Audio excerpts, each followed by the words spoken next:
It Kasi wasn't. syempre when martial law was declared, you were abroad. It wasn't easy. I was when martial law was declared. Uh-huh. We had expected something dramatic to Yes. happen.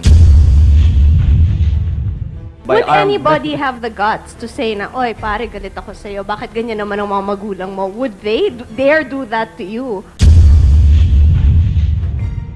At gayon, ang pinakahihintay ng buong bayang Pilipinas, nagkatotoo na rin ang pinapangarap ng rekonsilyasyon na kay tagal lang hinihintay ng buong bayan. At ang rekonsilyasyon na to ay dyan magaganap dito mismo sa RPN The Network sa pinakamalakas na programang actually yun na, mga kababayan.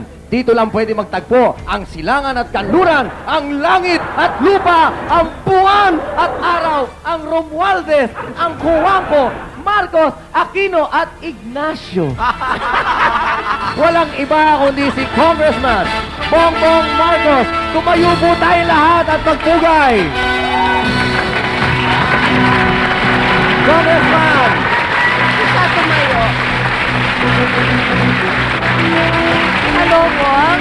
evening. Welcome to Actually Unite. Thank you you very very much at pinaunlakan mo kami. No, not at all. It was a pleasure. Nung dumating yung paanyaya sa akin, di sabi ko, bakit hindi? Sa wakas. Oo naman, at magkumparit-kumari tayo. Tama yun, Meron tama. kaming inaanak, yung anak ko ng isang mayor from Isabela, si Mayor Bodji D.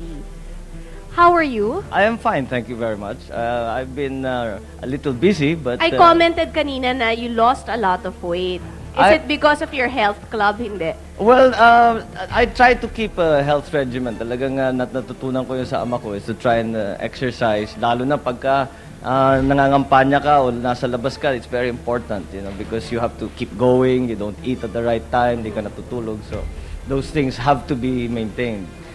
Speaking of your father, what was President Marcos like as a father growing up? Kasi how old were you when he was elected, Bale? Bilang yung unang presidente? birthday ko sa Palacio was 8. 8 years old. Oo. So, actually, all of your teenage years, All of my teenage years and including your 20s. most of my 20s, Oo. yeah, mga 28 na kami nung umalis. So that was a long time. Yeah, in the Was he a palace. disciplinarian? Well, hindi naman sa disciplinarian in the sense that he would make very clear kung anong hinahanap niya sa inyo, what he expects from you. And he would make it very clear if you did not live up to the standards that he put, that na medyo masama ang loob niya sa'yo. In terms of actual pure discipline, yung pumapalo or something like that, hindi naman gano. Ang mommy mo, Mami ko, mas lalong Yes. hindi. Masyadong mabait yun. She cannot even, she would just, siguro pag hindi na niya matiis yung frustration niya, iiyak na lang yun. Pero in terms of actual beating, as the Yes. English call it, I was beaten more in my school in England than I ever was by my parents. but when you were studying here, nasa Lasal ka, di ba? Lasal Green Hills, yes. How was it? Was it a problem dahil marami kang bodyguards? Were the other boys medyo aloof ba sila sa'yo? Well, I'm sure nadaanan mo rin yun. Of course, Hindi, pero kahit- ako high school na, so medyo sabagay. iba na yung ano nun. Kasi kung bata naman, yung mga ganong edad, hindi pa masyadong naiisip. Natutuwa lang sila. May mga baril ba yan? May mga yan lang naman ang tinatanong.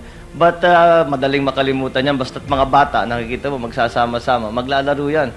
So it wasn't really a problem. And when it would have been a problem in high school, I had already left. So I was in England. Hindi na masyado yung security nakikita. Nung when you were growing up, did you have children's parties sa Malacanang? Oh, madalas.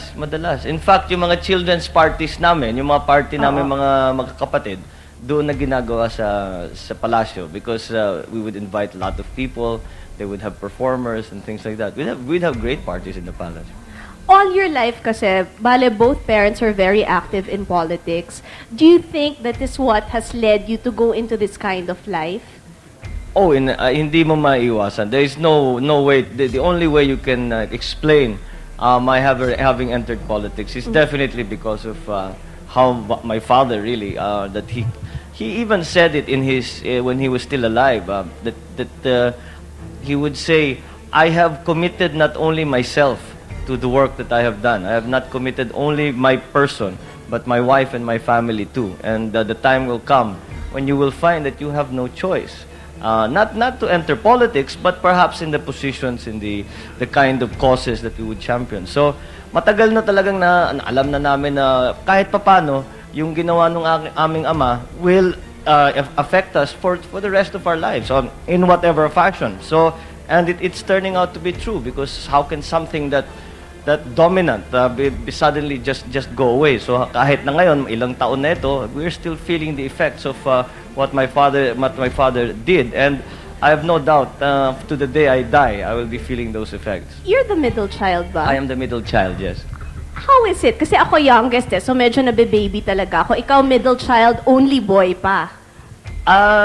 Siguro, I don't know. It never felt like... Dominating bang ate si Aimee? Hindi naman. Ate. She was a proper ate. Tinuturuan kami. Halimbawa, nung bata pa kami, nung una kaming dumating lalo sa England, dahil hindi kami Bakit kayo marunong. pinadala sa England? Mostly security. Yes. Madami kaming problema sa security dahil ako, maraming Anong mga year na kidnapped when you friends. went to England, I Vale? left for England in 1969. My first, no, 70. 70 was my first year there.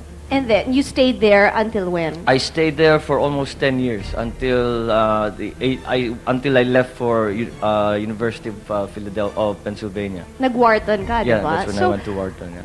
Do you feel na those 10 years helped you a lot? Kasi at least, medyo ordinaryo kang citizen. Malaking bagay dahil in fact that was one of the reasons, no, that my father, but of course he would have preferred na dito kami nakatira sa Maynila. How did you keep in touch with what was going on dito? It Kasi wasn't syempre when martial law was declared, you were abroad. It wasn't easy. I was when martial law was declared, we had expected something dramatic to Yes. happen. Because marami ng beses na my dad would say that this is a real problem, we may have to do this, we may have to do that. But in general, how did we keep up? My parents would send us newspaper clippings. We would call, we would write. In my school in England, there was you had to write one letter to your parents every week. Talaga. So that was actually a good thing because iba yung tawag iba yung sulat. Yung sulat hinahawakan mo and you can read it again and again. And it really taught I think both sides, including my parents, the habit of writing. So they would send us the news nung nauso na yung videotape, magpapadala ng videotape. So that they would try, but inevitably pag uwi mo rito, maraming nangyari na hindi mo na namalayan. So you just have to catch up. Medyo let's go naman dun sa lighter side. Ang first girlfriend mo ba, since you were in England, British ba siya? Ay, naku, nung nasa England ako, wala akong panahon, hindi kami pinapalabas ng eskwelahan. They would let me out. I would be in school for, isang semester namin was 3 months. Sa 3 buwan, I would be able to sleep one night outside of school. Yun lang. Yun lang. And every month, I could spend one Sunday out of school. So when you'd make ligaw, dito na. Dito na siguro sa Pilipinas. Kasi dito, doon, halos di ka, kahit yung mga restaurant, yung mga bar, di ka makapasok, yung mga nightclub. Dito, hindi masyadong stricto, kahit basta't may kasama kang may edad, they will let you in. Do you feel na a lot of the girls were fawning over you na pinagkakaguluhan ka dahil Bongbong Marcos ka? Or do you think it's your charming personality? I don't know. I don't know that they were fawning over me to begin with.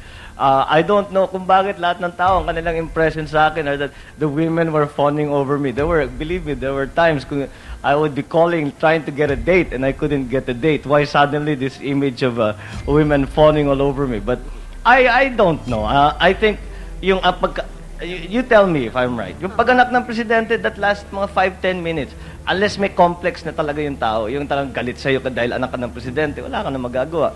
But karamihan naman ng mga tao, pagka nakausap mo na, after 5-10 minutes, wala na, that's over. Except for the fact that you're surrounded by Would anybody have the guts to say na, oy, pare, galit ako sa'yo, bakit ganyan naman ang mga magulang mo? Would they dare do that to you? Hindi naman. Meron, magkikriticize sila, pero hindi yung galit ako sa'yo. Sasabihin, bakit naman ganyan? Alam mo yung tao, hindi ganyan dapat, hindi tama ang ginagawa, hindi ganyan ang tingin sa ginagawa ninyo, etc., etc. So, inevitably, that would happen. Kasi naman, if you have good friends, they will tell you what they believe to be the best. Pagka naman sa tingin nila, it's a criticism that is not merely not mischievous or naninira lang, then that's valid and you just accept it.